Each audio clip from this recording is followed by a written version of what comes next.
Mimi kwa majina ninaitwa Hamisi Kombe. Mimi ni mzaliwa wa Watamu, Ukundo Home. Robbie Rasta ndo jina yangu ya babu yangu na ndo nimekuwa nayo na ndo ni jina ambayo kila mmoja anaitwa. Na ninafanya kazi hapa. Kazi yangu especially ni barman, alafu napenda kupika. Wavuvi wakitoka baharini, ninachukua ile chakula, ni pweza, ninapika pweza hapo. Ninapika na mchele, tunachoma samaki seriously. Ulisema ati sina pesa. Au lobster, makalamari, prawns, wote. Na tuna clients na nashukuru watu wanakubali na wanapenda service yetu. Watamu ina maana ni kitu tamu. Yaani ni either watu watamu, mazingira matamu ama utamu. Manake ni watamu. Lakini unakuta Watamu ndo pale mahali utaona rangi zote za ulimwengu mzima. Kuna sandbanks ambazo zinatoka kwa baharini mpaka unashangaa. Alafu kitamu zaidi ni kwamba mimi nadili na utalii na bahari ni mimi na mimi ni bahari, ni kama Madei.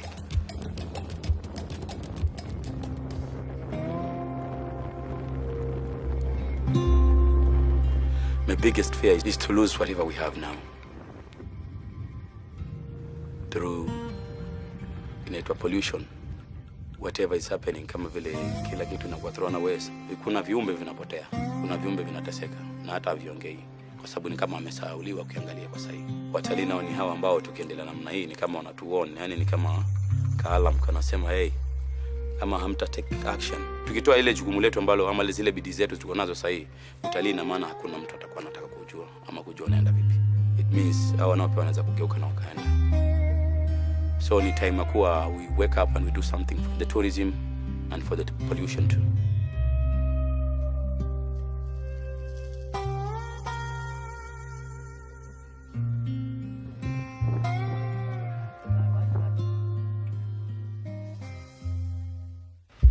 Hii ni taswira ya kawaida kwenye maeneo ya barabara, afisi na hata makao ya wakazi wa Mombasa.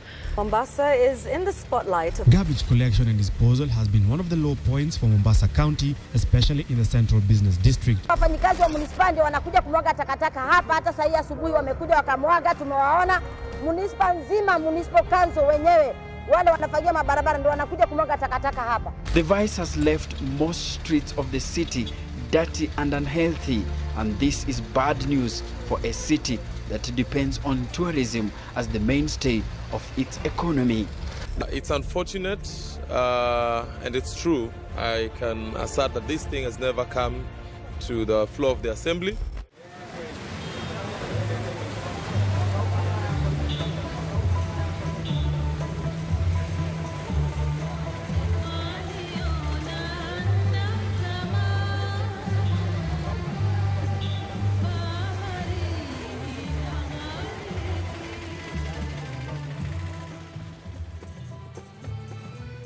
When Mombasa City was being planned, it was planned for less than the population that we currently have.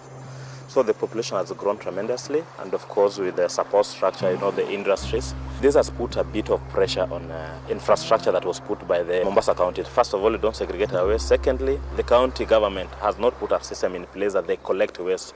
They've left this in the hands of private developers, of course. So basically, they take it to these small containment areas in the estates, and this is later picked by municipal, again, who don't segregate the waste. They are taken to Kibarani, that is in Makupa. Kibarani is just 1 meter away from of course, marine ecosystem. But again, they don't have enough capacity, so this waste ends up being here for more than a month or two. Kwa ufupi, nikizaliwa kulikuwa hakuna dumping site. Dumping site hapa ilikuja Daya 202, na tuliahidiwa hiyo dumping site itaikuwa kwa hali nzuri.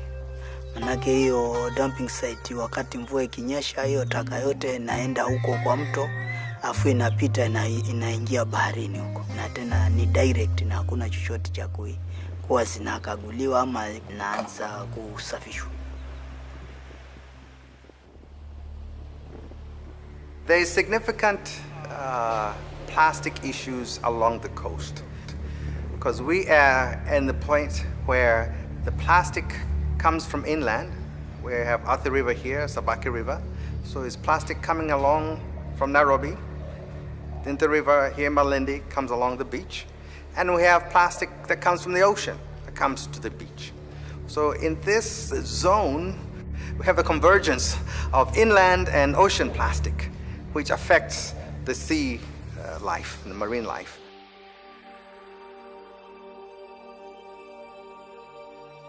It's estimated that 100,000 marine animals die out of ingesting plastics. We also have 1 million birds, marine birds. They eat them, get choked, some of them are entangled in nets, and they end up dying. So when you look into the horizon, like you look into the ocean, it doesn't look like it's there. But when the tides come in, the amount of rubbish that's left on the beach is quite huge.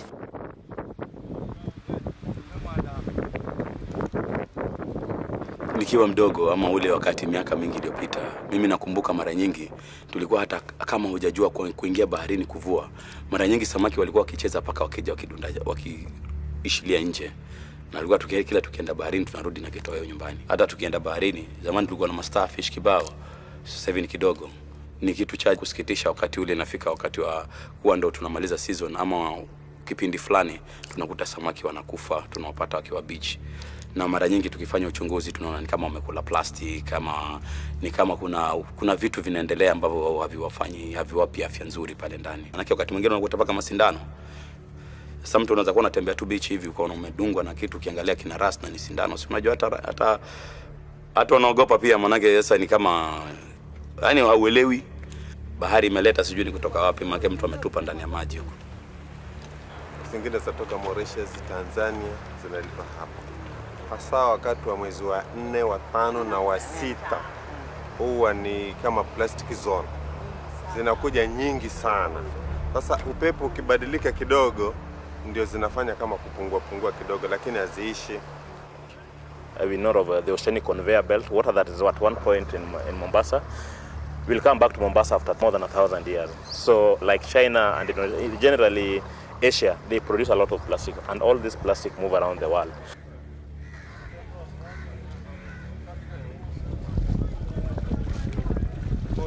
Shetu samaki daily kula kila siku. Samaki hapatikani. So we have these fishing nets that a fisherman lays a net in the evening, he misses it. They will float all over, continuing to fish. Fish will never know that this is not the one for a fisherman. So it fishes, catches fish, it rots, and they float everywhere. And it's not one, it's not two, they're everywhere.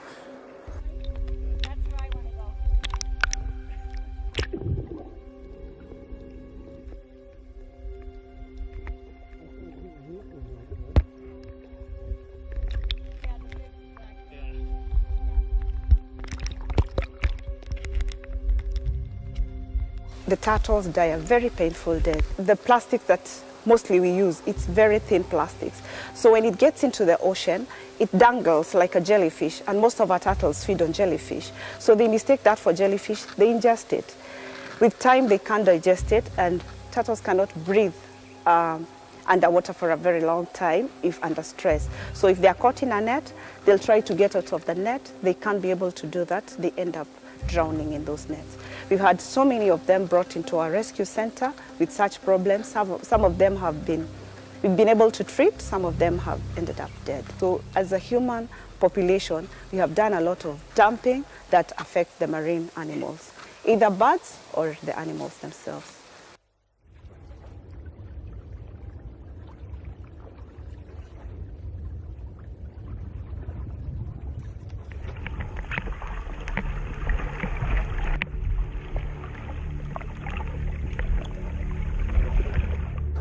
Saa hii kwa kweli ni kwamba uchafu umezidi kuanzia ufuoni hadi ndani ya maji, sababu kuna kitu kama plastic zinashika mpaka kuna coral katika maji ambazo ziko pale kwenye ile na ambapo samaki huzalia.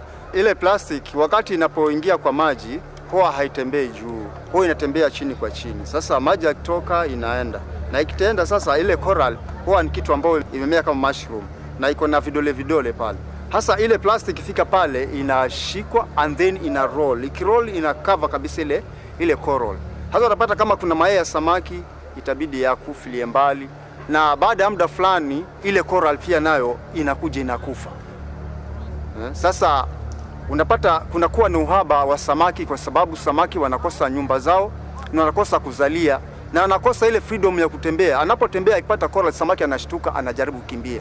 Na hata pia isitoshe ile plastiki ile kabla bado haijashika coral huwa inatembea. Na ikitembea kama ni nyeupe ama ni nyeusi, samaki anapoona basi wanazidi kutokomea, kukimbia. Anaenda mbali ambako hakuna zile plastic. Sasa wanapata mapato ya wavuvi yanakuwa chini sana kwa sababu hizo affect. First, plastic bag takes like very many years to biodegrade. So they are made of chemicals that over time this will be providing a continuous dose to the ecosystem. So we have these pollutants absorbing to them. Apart from the chemicals that they're made of, they can also collect chemicals from the environment, but accumulate them together. So organisms that are staying in an environment with the plastic bags will continuously get this dose over a period of more than 30, 40, 50 years, depending on which plastic bag it is. Sahii hata wale ambao tulikuwa tunalima wako karibu na hizo mashamba, sahii hiyo mashamba imejaa hiyo maplastiki.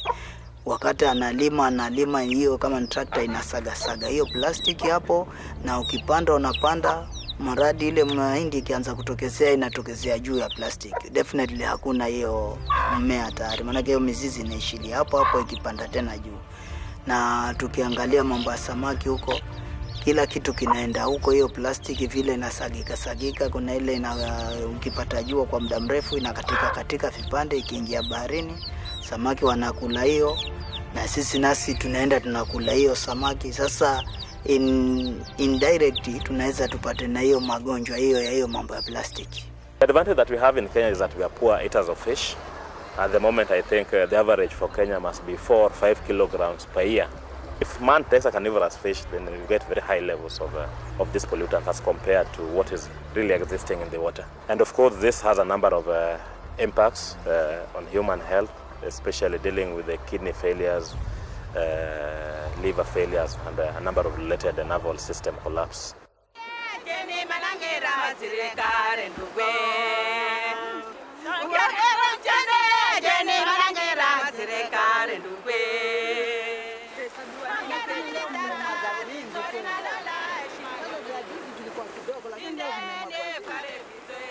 Plastiki kila siku zinaongezeka. Kwa hivyo manake si hizi ambazo zinakuja kutoka kwetu, zingine zinakuja kutoka baharini. Kwa hivyo hakuna siku hata moja utakosa plastiki kwenye bahari. Ukiwa unaweza kufikiria kama miaka 5 ama 6 iliyopita, kabla sisi kuingia kama WMA, hizi bichi zote zilikuwa ni chafu. Zilikuwa zimejaa kila aina ya takataka. Mpaka sasa hata wazungu wanaokuja hapa wanashangaa. Na pia hatukufanya tu kwa sababu ya wazungu, pia tulifanya kwa sababu yetu binafsi, ili iweze kuattract wazungu wanaokuja na wazungu wa ndani wa Afrika wetu ambao wanatoka Nairobi na Mombasa na wapi kuja kujivinjari hapa. Na kweli saizi Watamu inaonekana mzuri kabisa, sio beach peke yake, hata barabarani.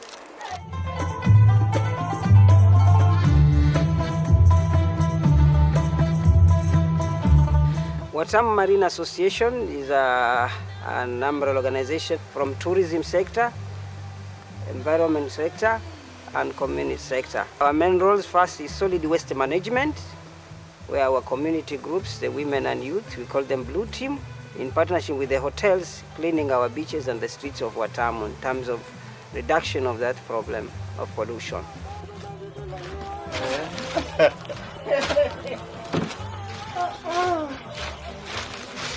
Zote za baharini sasa zinatolewa mchanga kwenda kuuzwa hivi. Tunakusanya hizo plastic, tunakusanya magunia, tunakusanya hata sandals, tunaenda kumwaga chini. Sasa zile tunazisoti kwa kala, green, white, blue, yani kala zote tunaweka kwa Hizi pia siku hizi tunazichagua, tunazisafisha, tunazitoa mchanga. Hizi pia siku hizi tunaziuza kilo shilingi 10. Alafu pia zinatumika kwa kushona vikapu, handbags, hizi plastiki hizi. Takataka is pesa. Trash of the waste is money. So in 1 year we collect nearly 10,000 kgs, which is 10 tons, and it has been successful because the reduction of plastic, we have seen it here on the beaches. Before it was we had quantities, And now the plastic, it has been in reduction. Kwanza wengi walikuwa wanatudharau. Wanasema sisi ni machokora, kazi yetu ni kwenda tukiokota vitu kwenye majaa. Wacha hivi tuko barabarani, tulikuwa tunaenda kwenye pale mahali kama pale. Tunachokora hapo, tunatafuta yule atachukua plastic, anagunia plastic, yule atachukua makaratasi, Sasa tulikuwa watu wanatudharau. Mimi nishaambiwa kabisa mimi ni chokora. Lakini hatukutilia kuwa tulikuwa tuko hiyo chokora, tulikuwa tunajua tunafanya nini. Some of the community members are artists. They also use the flip-flops to make recycled products. We have a shop and they display these recycled products in the shop. We are normally bought by tourists and local tourists. We have a red market in hotel boutiques. But also the flip-flops are normally packed and sold in Nairobi, the Ocean Soul, who make more sophisticated products, and they also sold in our shop and other parts of the world. This building was constructed by using wine and plastic bottles. We also here in construction of walls around our recycling center using the same material.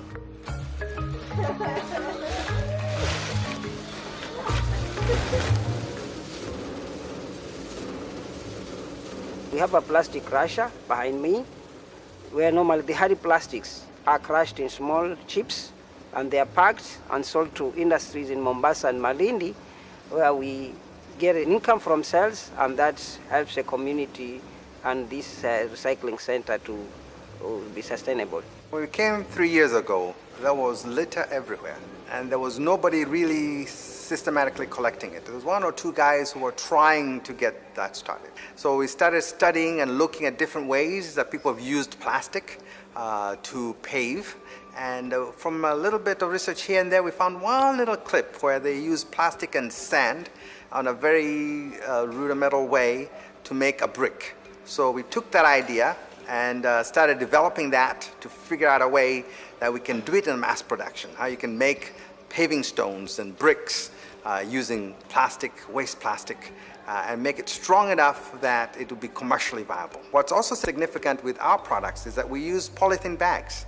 And since our products are eco-construction products, the polythene bags, we can use any grade, very thin ones, the shopping bag ones, or the very large commercial ones. We call it Plaquestone because it's a mix of plastic and stone. There's no cement in it. It's just purely plastic as the adhesive, and you can do many things with it. You can make many different shapes and sizes. There's flexibility, there's different colors. The public loves it, and we're trying to make more and more of them, and as fast as they order it, the faster we can make it. This is a mold for the flip-flopping front molding. This is actually the front of the boat. This area here, as you see, is where the water will be hitting. Regeneration is involved in one-of-a-kind project. The first time that we know of in history that a ship, a Swahili dhow of 60 feet length is being made not from traditional wood, but from 100% recycled plastic. The keel, the front molly, the sides of the boat, the whole boat, the whole dhow will be made from recycled plastic.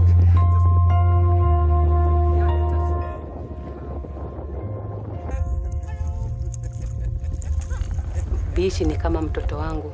Mwanzo ni Mungu, pili ni bichi. Kwa sababu bichi ndio inanilisha. Bichi ndio kila kitu. Bichi ndio imenifanya nimekaa hivi. Bichi ndio imenifanya mimi niko na raha. Kwa hivyo watu wa huku sana sana ni bichi. Mapato yao ni bichi.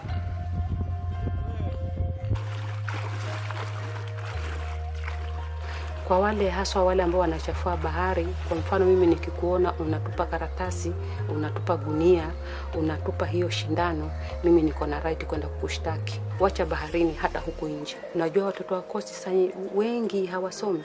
Mtu akienda mpaka standard 8, yeye anaenda beach.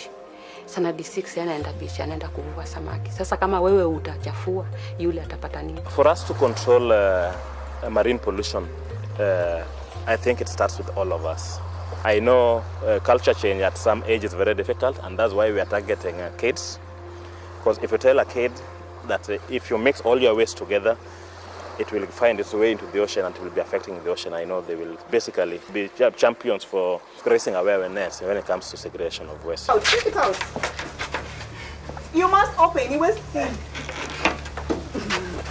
We must, all of us must. Molly, we're so scared.